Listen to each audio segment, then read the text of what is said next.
तो आज जो हम बात करने वाले हैं gravitational field and field strength के बारे में। देखिए होता क्या है, हमने ग्रेविटेशनल का जो बेसिक चर्चा था सब किया। जिसे अगर फोर्स जनरेट करना है तो एटलीस्ट 2 मास होनी चाहिए अगर फील्ड आपको जनरेट करना है। चलिए देखिए gravitational field and field strength क्या होता है, इसी के बारे में जानेंगे। बहुत ही इम्पोर्टेंट कंसेप्ट इसका हम यहाँ पे देखेंगे। तो हमने पिछले पढ़े थे लेक्चर में, जो फोर्स अगर जनरेट करना है तो एटलीस्ट 2 मास होना जरूरी है और फील्ड एक भी है तो काम चलेगा। देखिए यहाँ पे ये है F/m हो गया, ऐसा यूनिट जो हम ई का लेंगे न्यूटन पर केजी। अब देखिए इसमें बात क्या होता है, जैसे देखिए यहाँ पे एक मास है AM O पॉइंट पे और इस पॉइंट से इसका फील्ड यानी निकालना है, यानी ये कोई पॉइंट है N पॉइंट है, तो इसका जो डायरेक्शन होगा ईस्ट होगा, इसका जो डायरेक्शन होगा ईस्ट होगा। The direction of the force if is क्या होगा, यहाँ पे जो डायरेक्शन ऑफ जो फोर्स होगा ईस्ट होगा N to O होगा, यहाँ O पॉइंट पे। तो ये F होता क्या है, F हम पढ़े थे G/m/r²।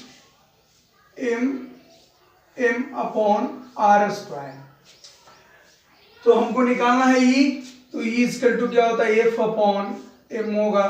F हमारा कितना है G capital M small m/r² divide M, तो M से M हमारा चला जाएगा तो बचेगा कितना Gm/r² आ जाएगा, यानी E जो हमारा आ जाएगा Gm/r² आ गया।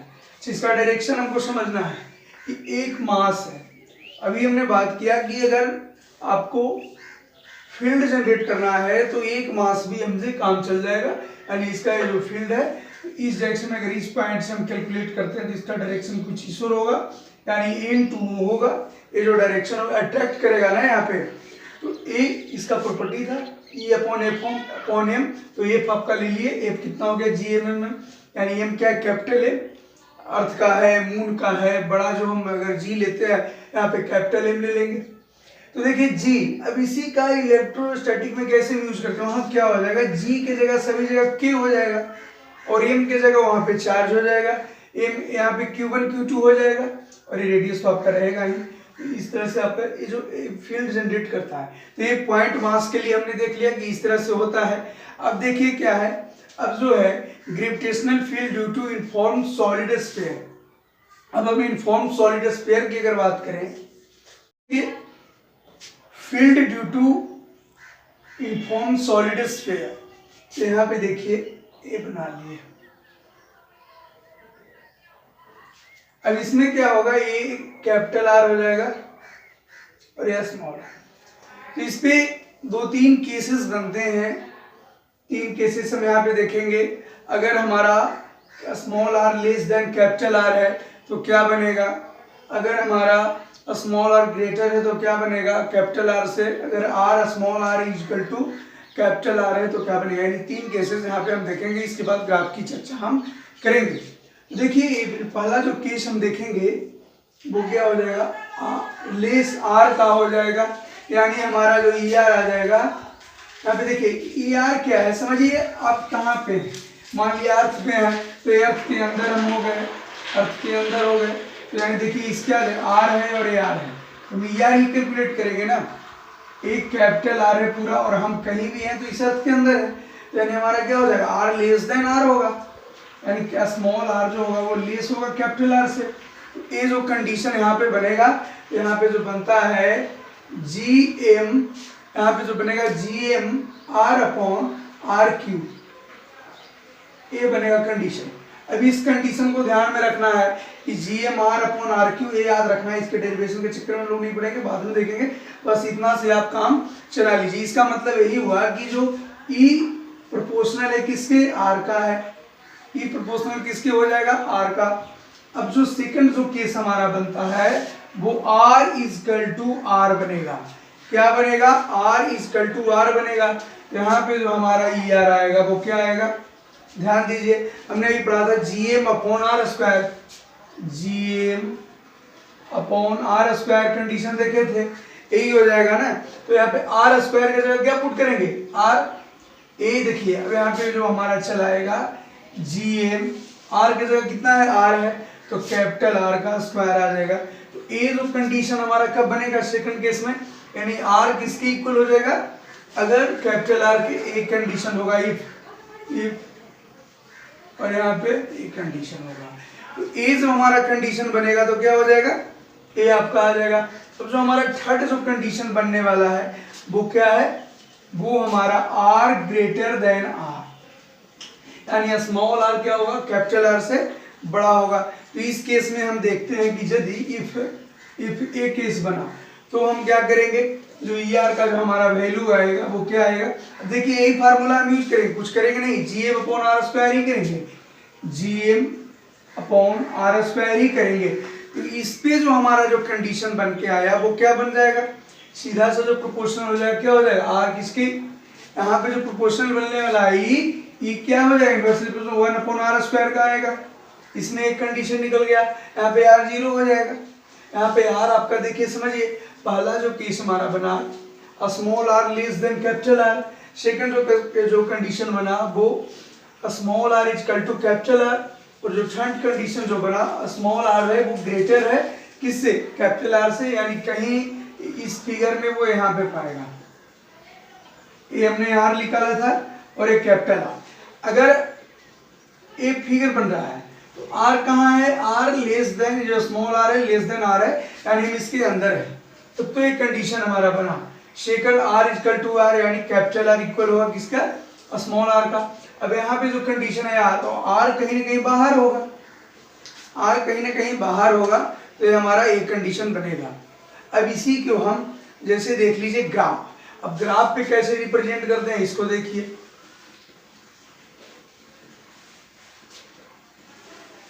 देखिए इसको आप, ए हो गया, ए आप समझ रहे हैं, ए आर हो गया आपका, और ई हो गया, समझ रहे हैं। इसका जो कुछ ग्राफ बनेगा ऐसे बनेगा, ऐसे बनेगा, और ये बीच में क्या बनेगा, आर इक्वल टू आर बनेगा। अभी हमने बात किया आर इक्वल टू आर, यहाँ पे क्या बनेगा, ई प्रोपोर्शनल आर, और ये थर्ड जो कंडीशन बनेगा ई प्रोपोर्शनल 1 अपॉन आर का।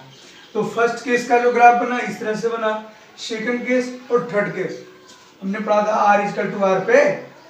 देखिए फर्स्ट केस का जो बना ये बना, जो हमारा क्या, ये जो कंडीशन हमारा बनेगा किसका बनेगा, पहला वाला जो ग्राफ बनेगा वो हमारा बनेगा आर लेस देन आर।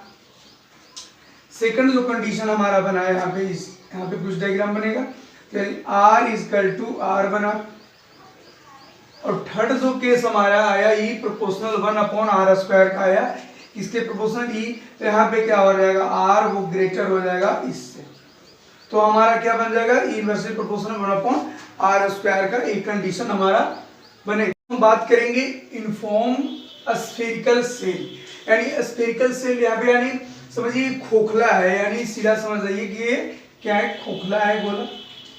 तो जब इसके लिए हम लेंगे तो क्या लेंगे, इस पे जो आएगा, जो फील्ड जो आएगा किस पे, सरफेस पे आएगा, सरफेस पे आएगा, यानी अंदर क्या हो जाएगा, जीरो इलेक्ट्रिक फील्ड। अगर हम कंडक्टिंग, अगर इलेक्ट्रोस्टैटिक हम पढ़े होंगे तो वहाँ पे थोड़ा सा याद होगा कि कंडक्टिंग और नॉन कंडक्टिंग, नॉन कंडक्टिंग पूरा पे आता है, होल पे आता है चार्ज, यहाँ पे उसमें चार्ज हो गया, यहाँ पे फील्ड होता है, समझिए इस चीज को। तो वहाँ पे होल पे लेते हैं, वही कंडक्टिंग वाले में सिर्फ किस पे, सरफेस पे। तो वही बात आ गया, ये इनफॉर्म स्फेरिकल सेल है, यानी ये खोखला है, यानी तो इस पे हम देखते हैं कि क्या होता है, ई जीरो। अब समझिए जो कंडीशन होता है, अगर आर लेस देन आर है तो जो हमारा कंडीशन बनेगा क्या बनेगा, इसका जो कंडीशन बनेगा ई इक्वल टू क्या हो जाएगा, जीरो। अब हम पढ़े थे आर इक्वल टू, यानी small r equal to capital R, तो यहाँ पे क्या पढ़े थे हम, जीएम अपॉन, क्या पढ़े थे, जीएम अपॉन आर स्क्वायर पढ़े थे। अब यहाँ पे आर है वो ग्रेटर हो जाएगा किसके, कैपिटल आर का, स्मॉल आर जो हो जाएगा।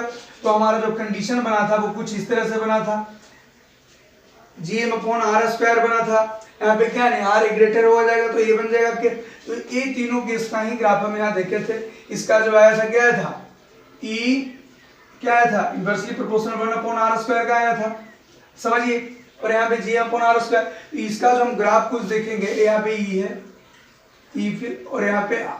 अब देखिए आर ये तो बना था आर, क्या पे r = r, तो ये बना था, तो इसका हो गया। और ये r क्या है, स्मॉल r क्या है, कैपिटल R से बड़ा है, तो यहाँ पे तो ग्राफ इस तरह से आ गया। और जो एक केस है r जो आपका small r less than capital R, तो इसका यहाँ पे क्या, इलेक्ट्रिक फील्ड अगर 0 हो जाएगा, क्यों, अब तो समझ लीजिए खोखला बोला है, हम किसके लिए, यूनिफॉर्म स्फेरिकल शेल के लिए खोखला है, यानी जो भी आती जो फील्ड आएगा वो सरफेस पे आएगा, अंदर तो कुछ नहीं होगा, तो 0 हो जाएगा। तो 0 का ग्राफ कैसा बनता है, कुछ नहीं, तो बस कुछ इस तरह से इसका डायग्राम यहाँ पे बनेगा। तो इस तरह से हमने यूनिफॉर्म स्फेरिकल शेल का जो बेसिक कंसेप्ट था ये जाना, ये जो कंडीशन बनने वाली।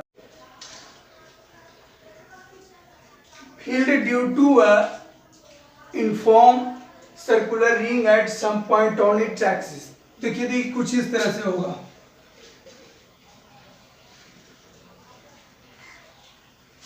ये आप समझ रहे हैं, ये जो आपका बनेगा यहाँ पे कुछ पॉइंट P है, तो इस तरह से डायरेक्शन बनेगा ना। तो देखिए हमने बात किया था कि देखिए ER, तो यहाँ पे ER अगर हम कैलकुलेट कर रहे होंगे तो क्या हो जाएगा, GMR हो जाएगा ना, GMR अपॉन, अब इसमें इसी बात को ध्यान रखना है कि कैपिटल R का स्क्वायर प्लस स्मॉल r का स्क्वायर दोनों का हम क्या करेंगे अपॉन 3/2। अब इस चीज को समझिए, ये जो रिंग आप देख रहे हैं, ये जो रिंग आपका है, यहाँ पे इस फील्ड से पॉइंट निकालना है। देखिए इस पॉइंट पे कहता है कि field due to a uniform circular ring at some point on its axis, ये रिंग है। अब इसका जो सबसे इंपॉर्टेंट केस ये बनता है कि अगर हम देखें तो GMR यहाँ पे देखिए, ये तो फार्मूला पे लिख रहे, तो उसकी जगह बस क्या करना है कि ये जो कैपिटल R का रेडियस और स्मॉल जो R का रेडियस है, उसको दोनों का हम क्या करते हैं, उसको स्क्वायर कर देते हैं। इलेक्ट्रोस्टैटिक में अगर आपने थोड़ा सा भी पढ़ा होगा तो फार्मूला आपको याद होगा। अब इसी को हम मैक्सिमा और मिनिमा के तहत आते हैं। तो मैक्सिमा और जो मिनिमा के तहत हम अगर आएंगे तो यहाँ पे ई मैक्स, अगर ई मैक्स फाइंड करें तो ई मैक्स जैसे ही फाइंड करना आएगा, यानी डी अपॉन क्या हो जाएगा, यहाँ पे डी आर हो जाएगा 0। यानी जैसे ही मैक्सिमा या मिनिमा की बात करें तो हमको सीधे दिमाग में खटकना चाहिए कि बस इसको क्या करना है, डिफरेंशिएट करना है इस वाले टर्म को, और इसको डिफरेंशिएट करके क्या करेंगे, हम यहाँ 0 कर देंगे। तो हमारा अगर हम कुछ कर रहे होंगे ऐसा, तो हमारा जो केसेस जो बनेगा वो क्या बनेगा, R = बन जाएगा R/√2, एक कंडीशन आएगा। तो जैसे ही ई मैक्स पूछे या मिनिमा पूछे तो हम सीधे क्या करेंगे, DE/DR। मैथ वाले जो स्टूडेंट हैं वो तो जान ही रहे होंगे, ये जो मेडिकल की तैयारी कर रहे हैं उनके लिए इंपॉर्टेंट कंसेप्ट है कि जहां भी अगर मैक्स और मिनिमा की बात करें तो हम क्या करेंगे, बस उसको DE/DR यानी इसकी रिस्पेक्ट में हम डिफरेंशिएट करके और उसका क्या कर देंगे, 0 कर देंगे। तो हमारा कुछ इस तरह से जो आएगा स्मॉल r। अब इस वैल्यू को हम कहाँ पुट करेंगे, इस वैल्यू को हम जहां जहां ये r है वहां पुट करेंगे स्मॉल r, और स्मॉल r का वैल्यू क्या है, R/√2। अब इसको अगर हम पुट कर रहे होंगे तो हमारा आ जाएगा कुछ, देखिए इस तरह से आता है, लंबा जाएगा। देखिए इसको जो अगर आप कैलकुलेट करिए, देखिए अब समझिए ये जो वैल्यू है आपका यहाँ पे पुट करिए, तो इसका जो कुछ इस तरह से आएगा कि ये जो r है R/2 यहाँ पे पुट करिए, यहाँ पे पुट करिए तो आ जाएगा, देखिए 2gm अपॉन आपका आ जाएगा 3√3r², आएगा। अब इस बात को समझिए, ये 2gm, अरे भाई ये जो r का वैल्यू है R/2 यहाँ पे रखे, यहाँ पे रखे, तो कुछ इस तरह से जो हमारा आएगा 2gm। देखिए यहाँ पे g होगा, और इलेक्ट्रोस्टैटिक में अगर हम पढ़े g की जगह k कर देंगे और मास की जगह क्या कर देंगे, Q1 Q2 बोल लेंगे, Q1 Q2 ले लेंगे, चार्ज ले लेंगे, तो 2 a आ जाएगा आपका। ये जो वैल्यू है R=R/√2, इसको वैल्यू यहाँ पे पुट करेंगे तो कुछ इस तरह से कंडीशन आएगा। अच्छा एक ग्राफ आपको ध्यान में रखना है, जो आपका ग्राफ है, ये ग्राफ है, वही कुछ नहीं करना है, R है और ये E है, तो इस ग्राफ को कुछ नहीं करना है, बस ये कर देना है, इस तरह से जाएगा। यहाँ पे जो पॉइंट आएगा कितना है 2gm/3√3r²। ये कुछ इस तरह से बनेगा, आप इसको ध्यान रखिएगा। तो field due to a uniform circular ring at some point on its axis का जो केस आएगा ये आएगा। तो जहां भी अगर यहाँ पे अगर हम पूछे तो सीधे आप क्या कर दीजिएगा DE/dr। तो मैक्सिमा अगर पूछे तो DE/dr = 0। तो D मैक्सिमा के लिए होगा, E मैक्स कब होगा, E हमारा मैक्सिमम कब होगा, तो इस पॉइंट पे होगा। तो ये पूरी जो क्वांटिटी है ER का जो वैल्यू हमारे रिंग के लिए जो चला आया है, डेरिवेशन के चक्कर में ना पड़ेंगे, डायरेक्ट बस जो हमको जहाँ से इम्पोर्टेंट जो न्यूमेरिकल बने इसी बात को हमको ध्यान में रखना है कि देखिए GA है, इसी को डिफरेंशिएट कर दीजिए और इसको 0 कर दीजिए तो हमारा वैल्यू आ जाएगा क्या R/√2। तो R का जो वैल्यू आ जाएगा R/√2 और इसी को फिर यहाँ आप पुट कर सकते हैं।